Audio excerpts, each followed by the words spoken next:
Salut tout le monde, on est parti les amis pour la vidéo du jour et on va démarrer avec l'anniversaire d'un capitaine légendaire du Real Madrid. Il a quitté le club depuis 2 ans presque maintenant. Sergio Ramos fête aujourd'hui ses 37 ans. On lui souhaite évidemment un très joyeux anniversaire. Quelqu'un qui a quand même eu une importance toute particulière dans les succès merengues sur la dernière décennie, voire même un petit peu plus. C'est vraiment un patron sur le terrain et un patron aussi dans un vestiaire. Donc voilà, c'est quelqu'un qui a quand même vraiment marqué l'histoire du club et qui a évidemment remporté énormément de trophées avec le club. Très joyeux anniversaire à Sergio Ramos. On enchaîne les amis avec le calendrier du Real sur ce mois d'avril. Alors on n'est pas encore en avril, on sera en avril ce week-end, mais on va déjà regarder donc le calendrier pour les merengues avec pas mal de matchs à domicile au Bernabéu pour le Real sur ce mois d'avril. Et puis on le rappelle, les finales tout simplement pour le Real, alors la Ligue des Champions, et puis très rapidement, dans moins d'une semaine maintenant, la Coupe du Roi face au FC Barcelone. Alors ça va démarrer ce week-end, dimanche. Le Real recevra Valladolid, c'est à domicile au Bernabéu. On est évidemment sur un match de Liga. Ensuite, on continue avec donc la Coupe du Roi. Mercredi prochain, c'est déjà une première finale. Du côté du Camp Nou, le Barça, fort de son avantage de 1-0 acquis au match aller, eh bien, les Catalans tenteront de se qualifier pour une finale de Coupe du Roi. 3 jours plus tard, le Real recevra Villarreal. Là aussi, on sera au Bernabéu. Ensuite, 3 jours plus tard, réception des Blues de Chelsea, quart de finale aller de la Ligue des Champions.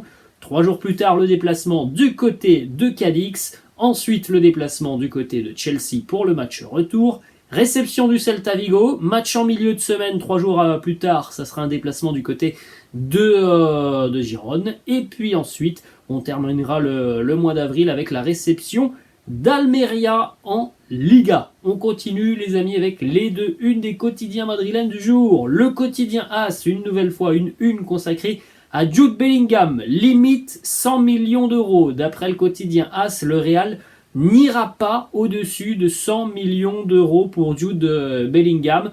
Ça risque d'être compliqué sur le plan financier parce qu'on sait très bien que et Liverpool et Manchester City sont à même de proposer tout simplement plus que les 100 millions d'euros proposés par le Real. Il faut savoir aussi que le Borussia Dortmund n'a pas dit son dernier mot. Le Borussia aimerait pourquoi pas prolonger Jude Bellingham, même si ça semble assez compliqué. Ensuite, on continue les amis avec cette fois-ci la une du quotidien Marca. El año en tres partidos, avec cette une consacrée à Carlo Ancelotti. On le répète quasiment tous les jours les amis, mais là, dans un petit peu moins d'un mois maintenant, après le match retour face à Chelsea, eh bien on en saura un petit peu plus sur la fin de saison du Real. Est-ce que le Real aura des objectifs sur cette fin de saison? Parce qu'on rappelle encore une fois que dans moins d'une semaine, le Real peut potentiellement être éliminé de la Coupe du Roi. C'était quand même un gros objectif.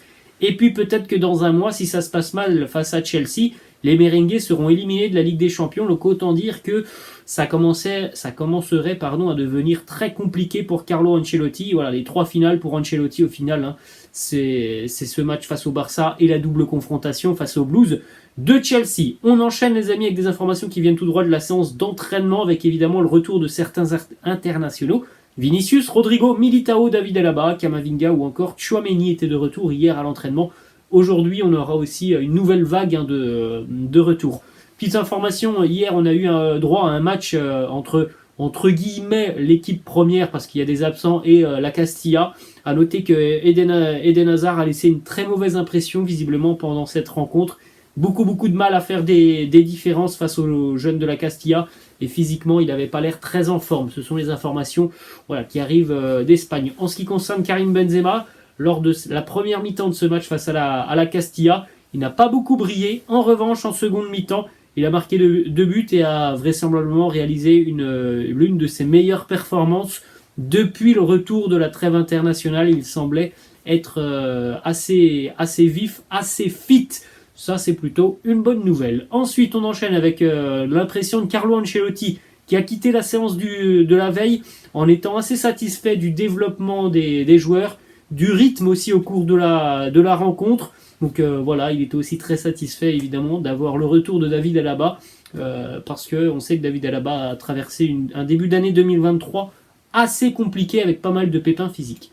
On poursuit les amis avec cette information du quotidien Marca qui affirme que du côté de Madrid, l'année prochaine, on aura donc 3 attaquants, 3 numéro 9, Benzema évidemment toujours le premier, Rodrigo deuxième dans la hiérarchie et le troisième serait le jeune Alvaro Rodriguez. Donc d'après Marca, on n'ira pas chercher quelqu'un sur ce mercato estival en ce qui concerne en tout cas le poste de numéro 9. Ensuite, autre information, là cette fois-ci c'est le quotidien AS avec cette liste de renforts possibles au poste de latéral droit. Alors c'est une liste que l'on connaît déjà depuis près d'un an parce que ce sont des noms qui sont souvent ciblés et cités du côté du Real.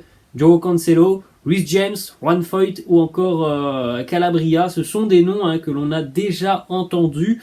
Après, pour celui qui, à l'heure actuelle, semble le plus plausible, c'est peut-être le nom de Joao Cancelo qui, à mon avis, quittera le Bayern. Après, il n'y a pas de certitude, il y a un changement d'entraîneur du côté du Bayern, donc bon, on ne sait pas trop ce qui peut se passer, mais il devrait retourner du côté de City et donc peut-être quitter City pour rejoindre l'Espagne.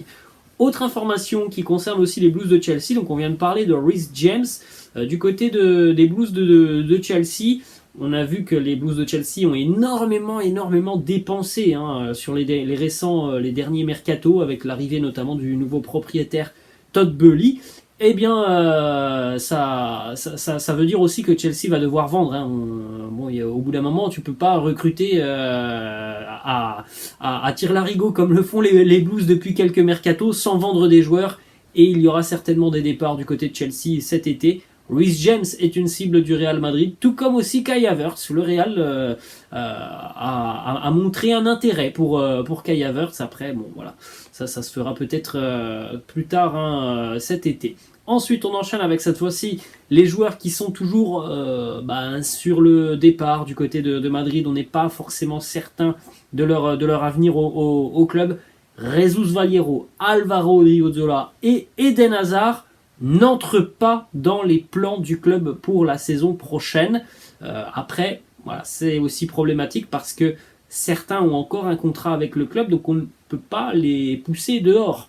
Il y en a peut-être qui ont envie d'aller voir ailleurs et trouver du temps de jeu, ça c'est une chose positive, mais par exemple Eden Hazard, quand on l'entend dire « moi je me vois encore au Real l'année prochaine », malheureusement, si lui ne souhaite pas quitter le club, eh ben, tu es un peu dans une impasse. Tu peux pas faire grand chose. Si Eden veut continuer du côté de Madrid, c'est son choix.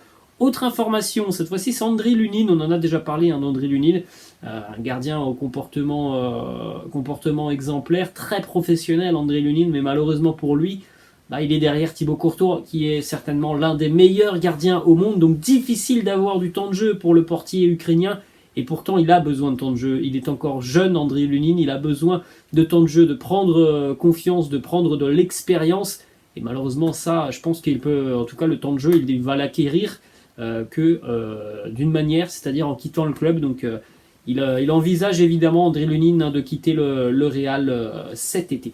On continue les amis avec une petite information qui concerne Eduardo Camavinga, qui est presque considéré maintenant comme un joueur intouchable du côté de Madrid. Il s'entraîne vigoureusement chez lui, ce qui lui permet de récupérer très rapidement d'un effort intense.